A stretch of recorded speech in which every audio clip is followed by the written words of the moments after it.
కేంద్ర ప్రభుత్వం నరేంద్ర మోడీ గారు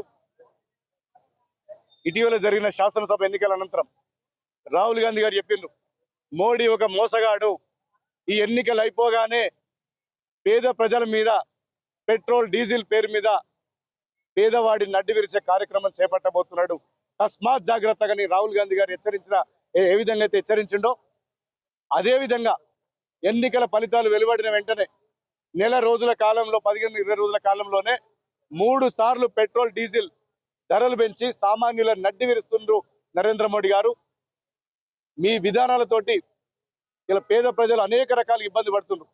ఒక పెట్రోల్ డీజిల్ ధరలు పెరగడం వల్ల అక్కడికే పరిమితం కాకుండా ఇలా పేదవాడు వినియోగించుకునే ప్రతి నిత్యావసర సరుకు మీద ప్రతి దాని మీద కూడా దీని ప్రభావం ఉంటుంది. కాబట్టి మీరు తక్షణమే మీ విధానాన్ని ఉపసంహరించుకొని ఏ విధంగా అయితే 3 సార్లు మీరు పెట్రోల్ డీజిల్ పెంచిండ్రో ఈ నిర్ణయం తప్పు, మీరు తక్షణమే ఉపసంహరించుకోవాలి.